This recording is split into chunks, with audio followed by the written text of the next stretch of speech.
पाकिस्तान को बांग्लादेश के हाथों एक और वाइट वॉश का सामना करना पड़ा है। इस पर तज्जिया लेंगे। हमारे साथ मौजूद हैं क्रिकेट एनालिस्ट डॉक्टर नुमान नियाज। बहुत शुक्रिया सर प्रोग्राम में अपना कीमती वक्त देने के लिए। सर, सबसे पहले तो ये बताएं कि पाकिस्तान का बांग्लादेश से मुसलसल 2 सीरीज़ में वाइट वॉश होना आपके लिए एक शौक था, एक क्रिकेट शौक था, या आप भी इसको एक क्रिकेट डिकेइंग का हिस्सा समझ रहे हैं जो कि मजमूई तौर पर पाकिस्तान की टीम के हवाले से नज़र आ रहा है? बिल्कुल भी जी, बिल्कुल भी शॉकिंग नहीं है। जब आपकी मिसप्लेस प्रायोरिटीज होंगी, जब रेजिस्टेंस टू चेंज होगा, जब इनहेरिट इनसिक्योरिटीज होंगी, जब इररेलेवेंट लोग जो हैं वो प्रोफेशनल पोजीशंस पे बैठे होंगे, और उसके बाद वर्ल्ड क्रिकेट जो है वो प्रोग्रेस करके मल्टी डिसिप्लिनरी अप्रोच के साथ, साइंटिफिक इंटीग्रेशन के साथ, बायोमैकेनिकल सुपर फिटनेस पे चली जाएगी और रोल्स डिफाइंड क्रिकेट खेलना शुरू कर देंगे। और आप वो इक्विपमेंट भी लाने से कासिर हैं, बिकॉज अगर आप लाएंगे तो एक्सपोज हो जाएंगे।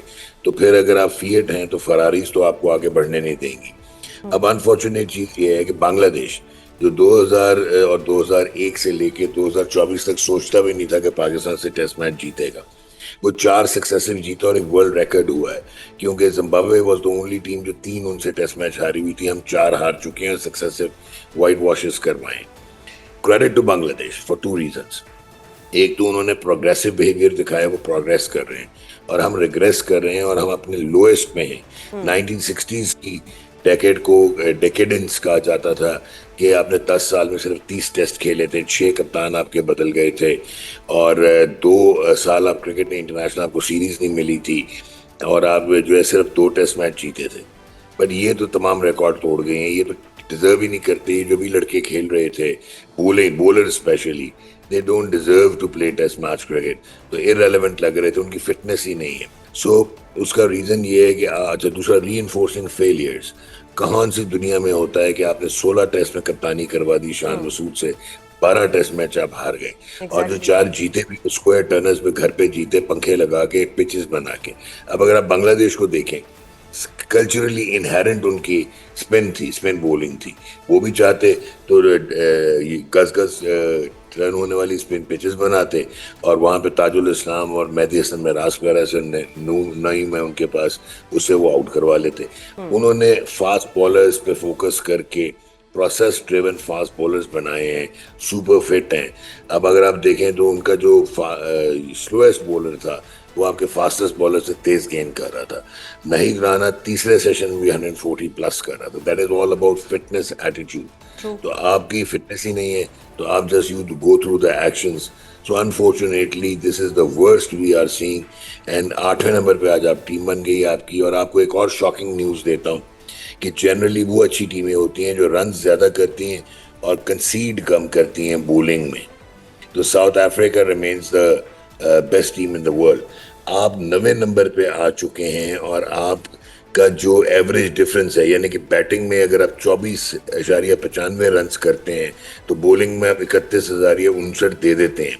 तो -6.63 आयरलैंड की टीम से भी नीचे है ये एवरेज डिफरेंस। तो अब कैसे कहना है कि आप टेस्ट मैच जीत पाए? तो आप तो इररेलेवेंट होते जा रहे हैं। आपके नीचे से डॉक्टर साहब, आपने बॉलिंग की बात की। अगर बॉलिंग की बात करें तो हमने इस टेस्ट सीरीज के लिए एक ऐसी बॉलिंग लाइन क्यों सिलेक्ट की जो एक टेस्ट में 20 विकेटें भी लेने के काबिल नहीं थी? मुझे अब ये बताइए कि आपकी सिलेक्शन कमेटी मुतबातर 3 साल से नदामत हमारे लिए लेके आ रही है और ब्लंडर्स करते हैं, एविडेंट ब्लंडर्स। 2025 की चैंपियंस ट्रॉफी में जहाँ पे स्पिनिंग कंड्यूसिव चीज़ें थी, कंडीशंस थी, आपने वहाँ पे 1 स्पिनर रखा। न्यूजीलैंड में जहाँ पे फास्ट बॉलिंग होनी चाहिए थी, वहाँ पे 4 स्पिनर्स लेके चले गए।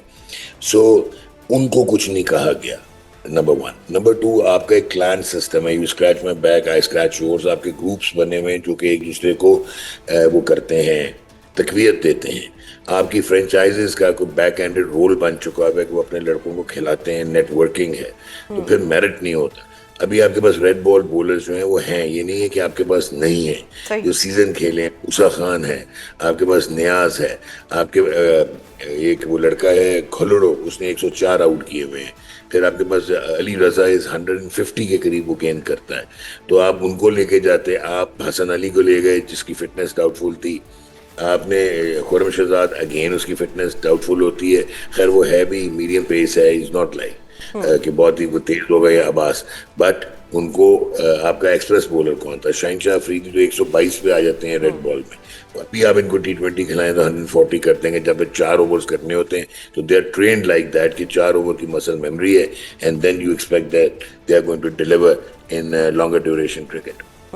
अच्छा डॉक्टर साहब, इस वाइट वॉश के बाद शान मसूद आपको बतौर कप्तान इस्तीफा देते हुए, स्टेप डाउन करते हुए नजर आ रहे हैं? देखें, बात सुने, वो क्यों इस्तीफा दे, अब मैं आपको जस्टिफाई करके देता हूँ। आकिब जावेद ने रिजाइन किया है पिछले 6 टूर्नामेंट हरवाने के बाद और 4 सीरीज हरवाने के बाद, since he has a right नहीं किया। वहाब रियाज एक जगह पे नाकाम होते हैं तो हम उनको दूसरा ऑफिस दे देते हैं, दूसरे ऑफिस में कभी मेंटोर के मेंटोर बन जाते हैं, कभी सिलेक्टर बन जाते हैं, कभी सुपर मैनेजर बन जाते हैं, सीनियर मैनेजर आजकल विमेन टीम के साथ हैं। Asad Shafiq men selection committee का भी हिस्सा हैं। असद शफीक जो है वो विमेन सिलेक्शन कमेटी को चेयर करते हैं।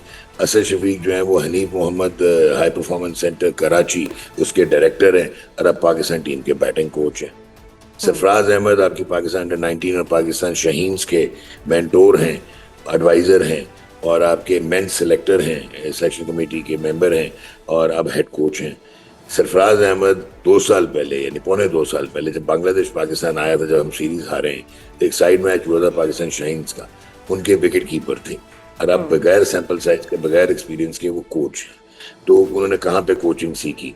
कोच का माइंडसेट फर्क होता है, प्लेयर का माइंडसेट फर्क होता है। अगर ये लोग सस्टेन कर सकते हैं, मिसबाह उल हक देख लें, जब से रिटायर हुए हैं वो पाकिस्तान क्रिकेट बोर्ड की ब्यूरोक्रेसी का हिस्सा है, तो फिर शान मसूद ने खुद तो कप्तान बना नहीं। ये तो उन लोगों के लिए शर्म का मकाम है कि जिन्होंने 5 या 6 टेस्ट हार गया था, तो they should have replaced him. अब शान मसूद ना सिर्फ के 12 टेस्ट एज कैप्टन हार गया है पिछले 3 साल में, 16 में से, बल्कि 1876 से लेके आज तक यानी कि 150 साल हिस्ट्री में जो 45 टेस्ट या ज्यादा खेले हैं बैट्समैन, उनमें 5th वर्स्ट एवरेज है उसकी। ना you can well imagine. Pakistan को बांग्लादेश के हाथों एक और वाइट वॉश का सामना करना पड़ा है। इस पर तज्जिया लेंगे, हमारे साथ मौजूद हैं क्रिकेट एनालिस्ट डॉक्टर नुमान न्याज। बहुत शुक्रिया सर प्रोग्राम में अपना कीमती वक्त देने के लिए। सर सबसे पहले तो ये बताएं कि पाकिस्तान का बांग्लादेश से मुसलसल 2 सीरीज में वाइट वॉश होना आपके लिए एक शौक था, एक क्रिकेट शौक था, या आप भी इसको एक क्रिकेट डिकेइंग का हिस्सा समझ रहे हैं जो कि मजमूई तौर पर पाकिस्तान की टीम के हवाले से नजर आ रहा है? बिल्कुल भी जी, बिल्कुल भी शॉकिंग नहीं है। जब आपकी मिसप्लेस प्रायोरिटीज होंगी, जब रेजिस्टेंस टू चेंज होगा, जब इनहेरिट इनसिक्योरिटीज होंगी, जब इररेलेवेंट लोग जो हैं वो प्रोफेशनल पोजीशंस पे बैठे होंगे और उसके बाद वर्ल्ड क्रिकेट जो है वो प्रोग्रेस करके मल्टी डिसिप्लिनरी अप्रोच के साथ, साइंटिफिक इंटीग्रेशन के साथ, बायोमैकेनिक्स, किनेसियोलॉजी, सुपर फिटनेस पे चली जाएगी और रोल्स डिफाइंड क्रिकेट खेलना शुरू कर देंगे,